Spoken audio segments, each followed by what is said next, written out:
तो फिर प्रोटेस्ट करूँगा किसी और सतह पे, कभी उसके ऊपर किसी न किसी तरीके से मैं अपनी बात कहता रहूँगा, सुनाऊँगा। वही बात वही है जो इमरान खान बैठ के कर रहा है। पूरी कौम को ये कह रहे हैं कि माफ़ी उन्हें मांगनी चाहिए। सुहेल बड़ैच साहब का मैं एहतराम करता हूँ, राष्ट्र साहब का भी करता हूँ, लेकिन ये हमारे पॉलिसी मेकर बन गए हैं। हमारी जो अक्सर आप देखेंगे ना, जो चैनल में बैठे हुए हैं वो सबसे बड़े पॉलिसी मेकर हैं। वो भाई जो उसमें मराहल से गुजर रहा है, जो उसके साथ हो रही है, जो उसके जिस्म के साथ हो रही है, इमरान खान के मेरे भी जिस्म पे ये सियासत मैंने 65 साल अपने जिस्म से गुजारी है। हमें पता है किसको माफ़ी मांगनी चाहिए। इन सबको बल्कि मैं कहूँगा ये सोचें कि माफ़ी उनसे मंगवाएं, वरना मुल्क को मुश्किलात का सामना पड़ रहा है। आप देख लें बलूचिस्तान में वो इस्लामाबाद में बैठे हुए बेचारे, उनकी बात कोई नहीं सुनता।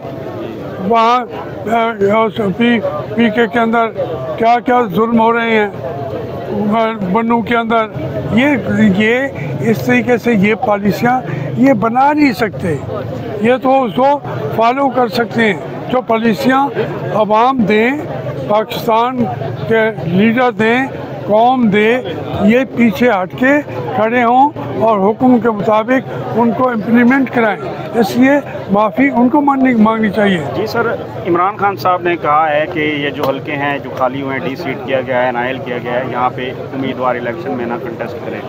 सर आप नहीं समझते, आपका माशाल्लाह एक ह्यूज एक एक्सपीरियंस है कि ये जो सीट्स हैं जो ऑलरेडी हैं पीटीआई की, तो दोबारा अगर मैदान में उतारे जाते हैं उम्मीदवार तो ये सीटें वापस लेनी चाहिए, बजाय इसके कि मैदान खाली छोड़ देना चाहिए और वो अपनी मर्ज़ी की तरमीम करते रहे। एक हालात के मुताबिक पॉलिसी तय करता है जो पार्टी का ब्रेन है, जो जिसने उसके लिए वो कुर्बानियाँ दे रहा है।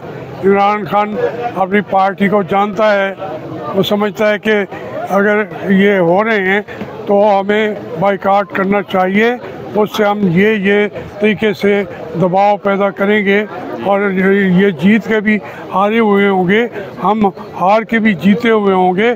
तो ये अगर उस लीडर ने तय कर दिया तो फिर उसको ऊपर मरोना चाहिए। मैं ज़ाती तौर पे तो समझता था कि इनको हिस्सा लेना चाहिए, लेकिन ज़रूरी नहीं है कि मेरी राय इस वक्त 100% सही हो।